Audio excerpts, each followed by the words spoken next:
ግዴታ ሌባ እናጸዳለን በግድ ግን ለምሳሌ አሁን እናንተ ተገባችሁበት እስክንድር ነጋ ፋኖ ቋራው የሚላክ ስለሆነ በግድ ታገባዋለህ አንተ እስክንድር የሚባል ነገር እንደው እስክንድርን አሁን አንተ ባንታ አፋጠረውም ባንታ በኔ አፍ አይጠራም ሁላችን ጥቅልል አድርጎ ይበልጠናል ስለ ራሳችን ነው አሁን መታገል ያለብን መነጋገር ያለብን ስለ ራሳችን ስለኛ አካል አይ ዝሮ እስክንድር ይኸውልህ አርበኛ ደረጀ ተመሪ አዳምጠኝ እስክንድር ነጋ ስትል አልስማ እኔ አንተ በላይ ያለውን አልጠራም እኔ በስሬ ያለው ሌባ ግን እታገላለሁ ነው በስሬ ያለውን ኃይል አደራጅቼ ከበለሳ እስከ ቋራ ድረስ እቀጥላለሁ እመራለሁ በቃ አቋሜ ነው ና እንጂ ና ቋራ ና እንደው ቋራ በቅርብ ቀን ተገባህ እውነት ወንድ ነህ ይኸው እስካሁን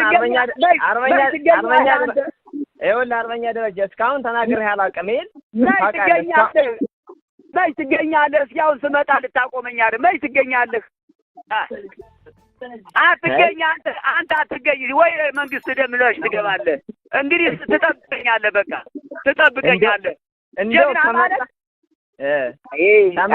ተመጣ እስኪ እንደው ጀግና ተወልክ ዱባባ ላይ መግጠም ጀግና ተወልክ በደሳ ላይ መግጠም ጀግና ተወልክ ፋኖን ማደራጀት ነው አሁን እኔ እመጣለሁ ጠብቀኝ ሳምንት አይመጣም እኔ ፋኖን ማደራጀት እንዳንተ አማራን አልዋጋም እኔ ፋኖን ነው ማደራጀት እንዳንተ አማራን አልዋጋም ወይ እሷን የቅማንት ንብረት የዘረፍካት ሁላ የፋኖ ቀለብ ሳላድጋት ፍቅር ደረጀ በላይ ነው አንተ ለግዳ ንጹሃኖች የምትዘርፋለህ እኮ እኔም ከዘረፍኩ የአማራ ህዝብ ይጠይቀኝ አንተ ግን እሱ ላይ እኔን አንተ መናገር መቼም አችልም አቅም አባል ማጥይቅ ውሸት አንተ ውሸት እንዲያው አንተ አሁን እንዲያው አንድ ቀን አሳሰብን እንዲያው አንተ ጋር እኩል መናገር እስክንድር ጋር መናገር እንደው ወሪያ ወይ ስመጣ ነው ጀግና ማለት ስመጣ በግንባር እንድትቆይ ጀግና ማለት ና ዝም ብለህ የመጨረሻ የቴድሮስ ልጅ አይደለም አንተን ካላዋረድኩ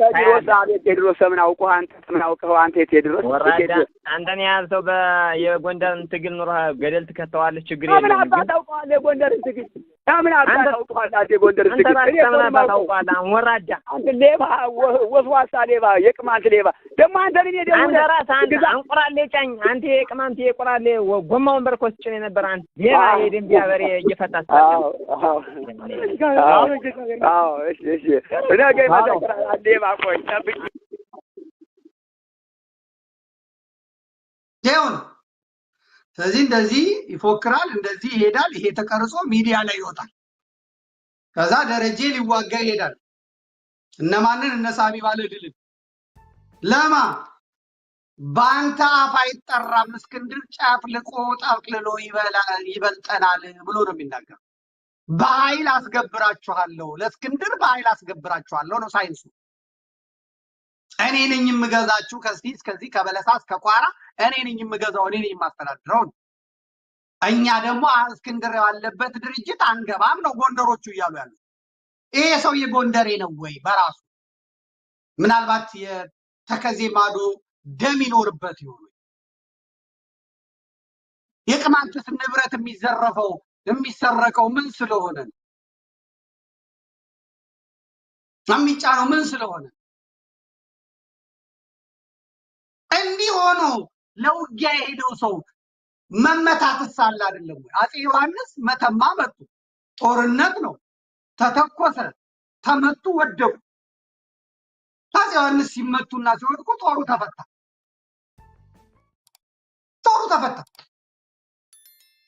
ሱዳኖች መጥተው የአፄ ዮሐንስን አንገታቸውን ቆርጠው ይዘው ወደ ካርቱም ተመለሱ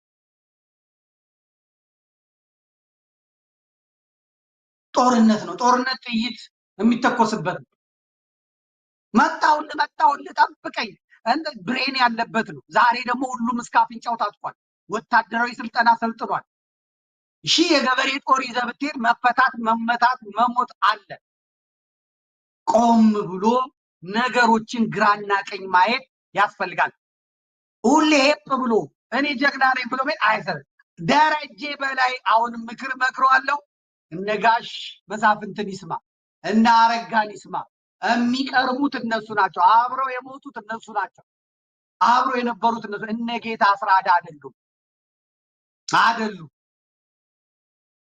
ከአባቶቹ ጋር ከወንድሞቹ ጋር ተስማምቶ ነው መቀጠል ያለበት።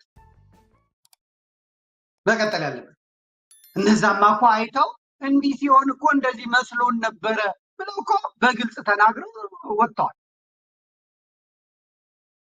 እና ስለዚህ ፋኖ በራሱ እስክንድርን በሰውነቱ ነው ሰይጣናው አይደለም። ፋኖች እስክንድርን የጠሉትና ከሱ የራቁት በሱ ነው አይደለም። ታዲያ እስክንድር በሚያራምደው አቋም ነው ሁላቸውም አያዋጣንም ያሉት ማለት ነው። ጋሼ ጋር ሄዶ ነበር እስክንድር፣ ጋሼ ጋር ሄዶ ነበር፣ ጋሽ መሳፍንት ጋር ሄዶ ነበር። በሄደ ጊዜ ስንታየው ቸኮልን አስከትሎ ዛሬ የለም ስንታየው። ቀለብ ስዩምን አስከትሎ የባልደራስ ሰራዊትን አስከትሎ ሄደ። ይኸው ስንታየው ቸኮል ዛሬ ተሰዷል። ቀለብ ተሰዳለች። እስክንድር ጫካ ነው፣ ጋሼ ጫካ ናቸው። ያው የጋሼ ልጅ እንዴት እንደሚያውሱ የኛ ቲቪ የሚባለው አብሮ ሄዷል። አሁንም የኛ ቲቪ እዛው ኢትዮጵያ ነው ያለው። ከዛስ እንስማ እስክንድር እነጋሼን አቁሞ ጎንደሬዎችን አቁሞ እንዲህ ነው ያለው። ስለ ፋኖ ትግል ሲናገር እንዲህ ነው ያለው። እሺ አሰማ። ፋኖ የሀገርን ህልውና ካረጋገጠ በኋላ መብት ካስከበረ በኋላ ወደ ሰላማዊ ህይወት ይገባል። ሌላ አጀንዳ የለውም እና በዚሁ አግባብ አሁንም ታሪክ ራሱን ይደግማል ብዬ ነው የምጠብቀው። በአንድ ሀገር ሁለት ግዙፍ ሰራዊቶች ሊኖሯቸው፣ ከሁለት አንዱ መኖር አለባቸው። ወይ የኢትዮጵያ ሰራዊት መኖር አለበት፣ ወይ የህወሓት ሰራዊት መኖር አለበት። መኖር ደግሞ ያለበት የኢትዮጵያ ሰራዊት።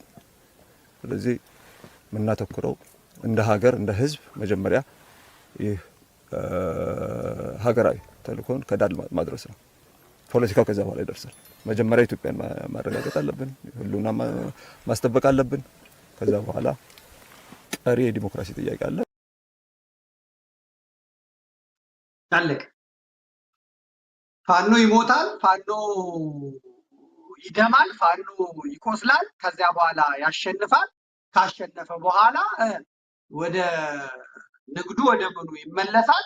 ከዛ በኋላ ሌላውን ደግሞ እኛ እንሄዳለን። አለቀ። ይሄ የፋኖ ሰራዊት አሸንፎ እንኳን የኢትዮጵያ ጦር መሆን አይችልም ነው የሚለው። ነግሯቸዋል። እዛው ሄዶ ነው የነገራቸው። ዳዊት ይዞ መጽሐፍ ቅዱስ ይዞ መስቀል ይዞ ሄዶ በደካማ ጎኗቸው ገብቶ ግን አልደበቃቸው። ይሄ ነው አላማዬ ብሎ ነው የነገራቸው። በኋላ ላይ ጋሼ ለኤቢሲ ቴሌቪዥን በሰጡት ላይ አታሎናል፣ አፋጀን፣ አጋደለን ያለ ብሩን የለመነው እኛ ነን፣ ብሩን የጠየቅነው እኛ ነን። በሰው ብር በሰው ዶላር ህዝብ በሰጠው ገንዘብ ፋኖ አንድ እንዳው ጎንደር 2 ቦታ እንዲታመስ፣ ወሎ 2 ቦታ እንዲታመስ፣ ሸዋ 2 ቦታ እንዲታመስ፣ ጎጃም ብቻ ነው ጠቅልሎ ደም ከፍሎ አንድ ሆኖ ሌላውን ዞር በል ከዚህ ብሎ አረረም መረረም የውስጥ ትግል የውስጥ ሽኩቻ ቢኖርበትም ያንንም አስተካክሎ ወደፊት እየሄደ ያለው ጎጃም ብቻ ነው። ነገር ግን እስክንድር የገባበት ቦታ ሞት፣ ስደት፣ ውድመት ነው የገጠመው። ታለቀ። ማምጣት ይቻላል። እስክንድርና አብይ አህመድ የነኩት ያቀፉት፣ እስክንድርና አብይ አህመድን የተጠጉ መጨረሻቸው ውርደትና ሞት ነው የሆነው። መልአከ ሞቶች ናቸው። እውነቱ ስንናገር ነው መልአከ ሞቶች ናቸው። ታለቀ። ይህ ብቻ አይደለም። መዓዛ መሐመድም ጠይቀዋለች። እንዴት ነው የምታስቡት? ስለ ፋኖ የምታስቡት እንዴት ነው? አንተ ገና እንግዲህ ወደ ጫካ ሳይገባ ነው አዲስ አበባ እሷም አሜሪካ ሳትሰደድ ነው የምትጠይቀው። እንሰማታለን። ቀጥይ። ሁለቱ ሀሳቦች አይለያዩም ወይ? በአንድ በኩል የፋኖን ትግል የሚደግፍ እንደ ግለሰብም እንደ ድርጅትም ከፋኖ ጋር ያላችሁ ግንኙነት የሚታወቅ ነው። በአንድም በሌላ መልኩ ምስጋና አቅርባችኋል። ትግላቸውን እንደምትደግፉ ነግራችኋል።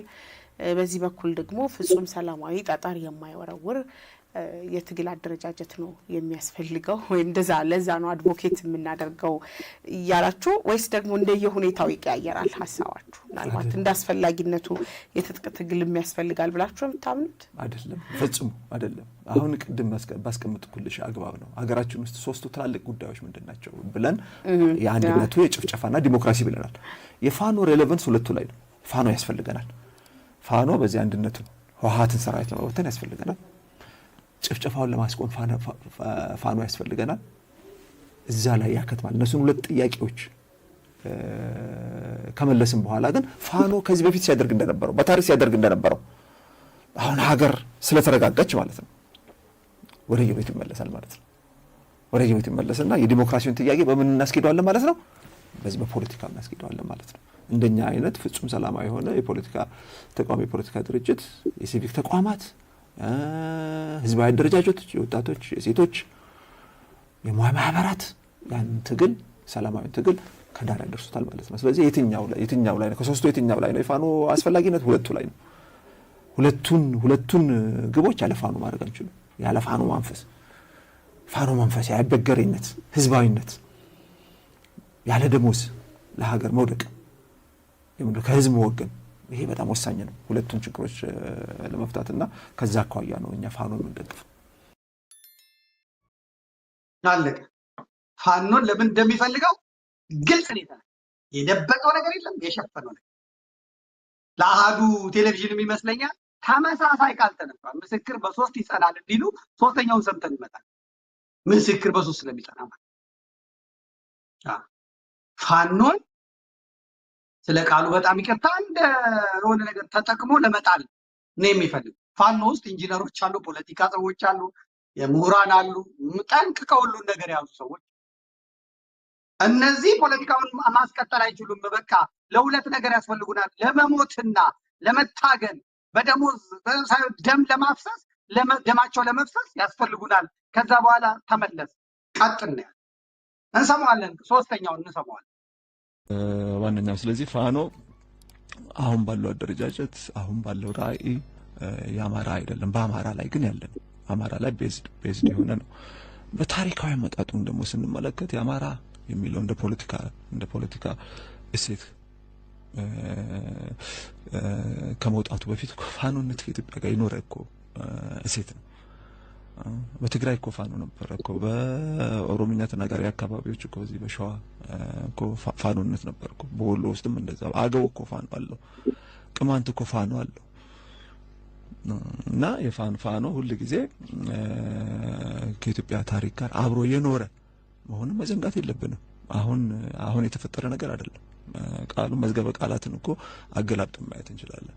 የብሔር ፖለቲካ እሱ ሳይሆን በተግባር እየታየ ያለው ነገር እኮ በተግባር ወደሱ ልመጣ አሁን እንዳልኩት ያ ነባሩ የኢትዮጵያ እሴት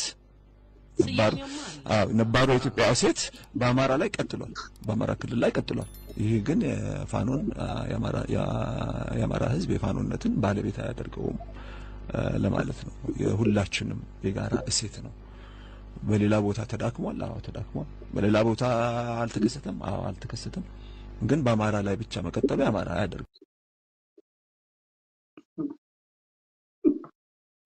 የፋኖ መሪ የአማራ ፋኖ ህዝባዊ ድርጅት የአማራ ህዝብ ፋኖ ድርጅት ነው ወይ የአማራ ፋኖ ህዝባዊ ድርጅት መሪው ጋሽ እስክንድር ናቸው። ይሄን የሚሉት ለአማራ የሚዋደቁት ለአማራ የሚታገሉት ጋሽ እስክንድር ናቸው ይሄንን የሚሉት ማለት ነው። ስለዚህ የአማራ ፋኖ ጉዳይ አሁንም ይመለከተናል የሚሉት ሰዎች ይዘውታል።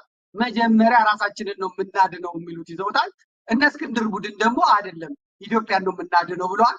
ኢትዮጵያን ለማዳን መጀመሪያ እኔ መዳን አለብኝ፣ እኔ ከስደት ከመሞት ከመፈናቀል መዳን አለብኝ ብለው ነው እያሉ ያሉት። ትግል እያደረገ ያለው የሁለቱ አካል ነው። ስለዚህ የሚያሸንፈው ደግሞ መጀመሪያ ራሴን ነው ማድነው፣ መጀመሪያ መቀመጫዬን እንዳለችው ዝንጀሮ መጀመሪያ ራሴን ነው ማድነው የሚለው ኃይል ያሸንፋል። ስለ ደቡብ አሁን ፋኖ አያገባው፣ ስለ ሐረሪ አይመለከተው፣ ስለ አፋር አይመለከተው፣ ስለ ኦሮሚያ አይመለከተው። እነሱም ደግሞ ድረስልን አድነን አላሉትም። አማራ እየታገለ ያለው ለራሱ ነው። እነሱ አላሰኑለትም። እነሱ ተጎድቷል አላሉትም። የተጎዳው ስቃዩ፣ ቁስሉ፣ ህመሙ ያለው አማራ ላይ ነው። አማራው የራሴን መንገድ ብሏል። ሌላው ቢስቅ መጠን ጉዳይ አይደለም። አሁን ያንን የሚያስብበት ጊዜው ስላልሆነ ማለት ነው። ወደ ስልክ ጥሪዎች ነው የምንሄደው። ይህ የስልክ ጥሪ ብዙ ጣጣ ነው የሚያመጣው።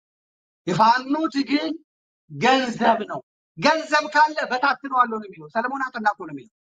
ገንዘብ ካገኘው እኔ አንድ ቀን አላሳድረውም። የጎንደር ፋኖን ውሪ ነው፣ ውጫጭ ነው፣ ያነሰኝ ገንዘብ ነው ነው የሚለው።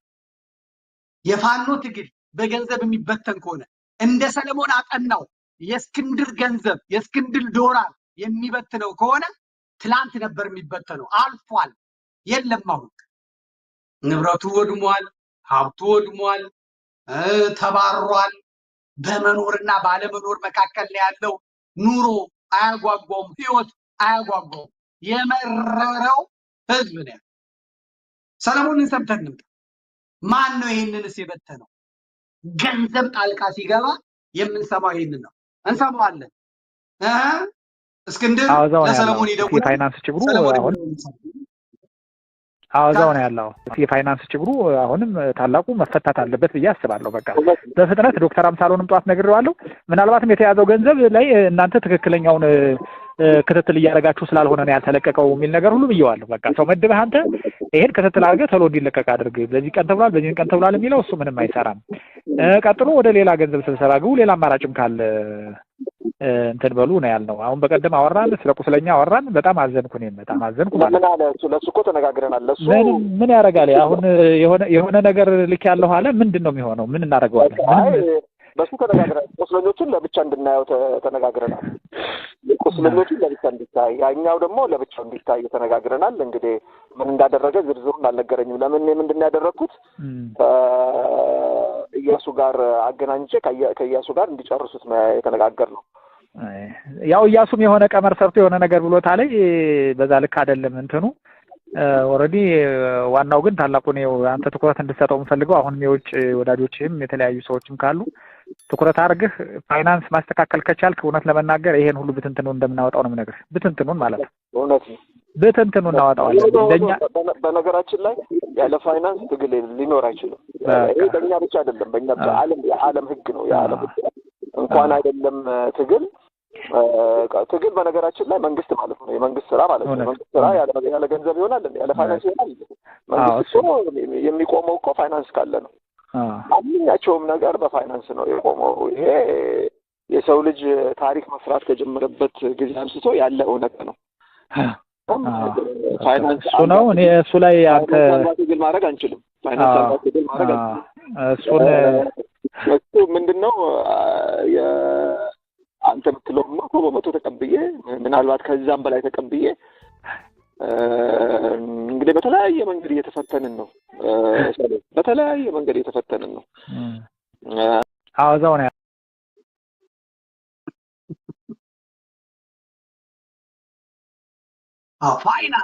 ፋይናንሱ ከተለቀቀልን እንበትነዋለን።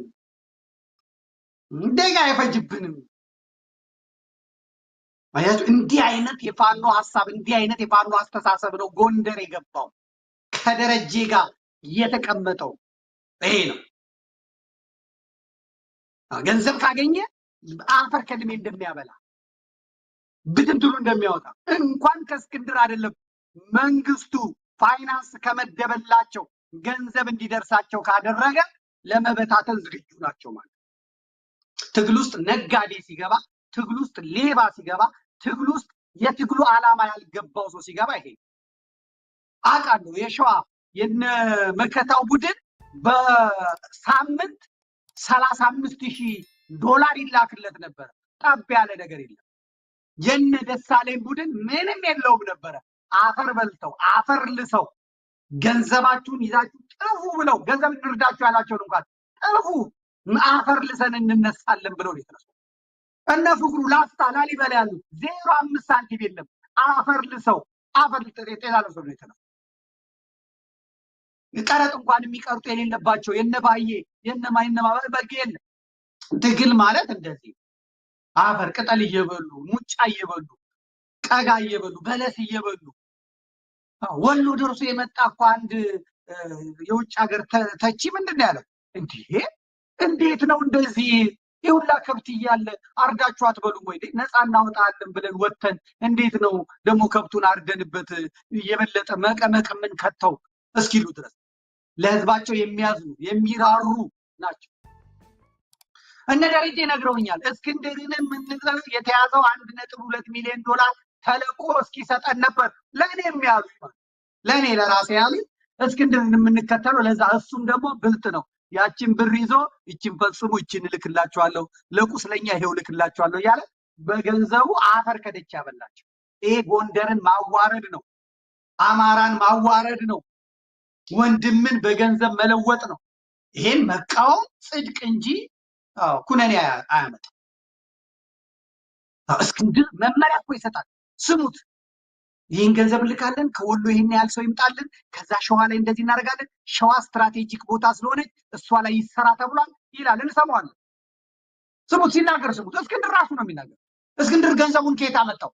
ከአሜሪካን የተሰበሰበ እግራቸው ተንቀጥቅጦ ፓርኪንግ ሰርተው እግራቸው ተንቀጥቅጦ ቆመው ሰርተው አሁን በውጭ አሁን እንደ ኢትዮጵያ አይደል። አሁን በጀርመን አይቻለሁ፣ በአሜሪካም አይቻለሁ፣ በአውሮፓ ሄጄ አይቻለሁ፣ መስሪያ ቤቶች ሄጄ አይቻለሁ። ባንክ ቤት ወንበር የለም። የባንክ ካሸሮች የባንክ ምናምን የሚሰሩት ቆመው ነው።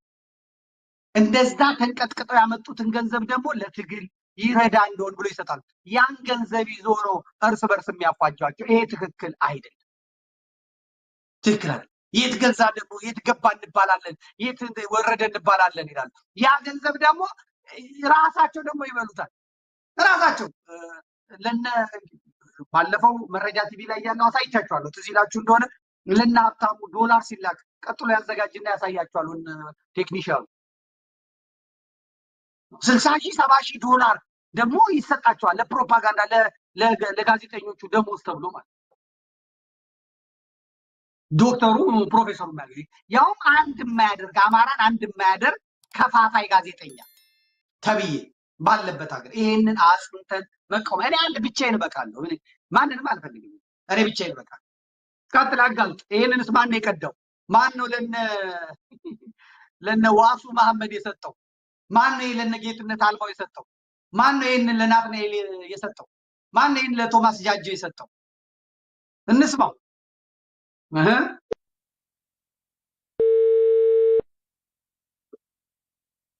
ደዋይ አለ።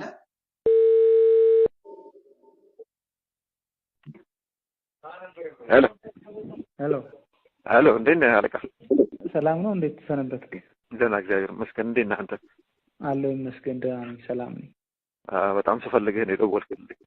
አዎ እኔም እኮ ስልኬ አጋጣሚ እሱ ብርሽ እንትን ስላለ ስልክም እሱ ጥሩ ነው ለማለት ነው። ሁለት አድርገው ሊሆን ይችላል። ካደረገው ጥሩ፣ ካላደረገው ከተነጋገሩ ማለት ነው። አዎ ተነጋግረናል። በቃ እዚህ ወደ ሸዋ የሚመጣ በግምት 100 የሆነ የነፍስ ወከፍ መሳሪያ የታጠቀ ከተለያዩ ቦታ ከተለያዩ ወረዳዎች ወይም ከአንድ ቦታ ሊሆን ይችላል። ኤኒዌይ ግን ከወሎ አጠቃላይ ከሰሜንም ከደቡብም 100 የሚሆኑ ልጆች ወደዚህ ወደ ሸዋ ከሁሉም ጠቅላይ ግዛቶች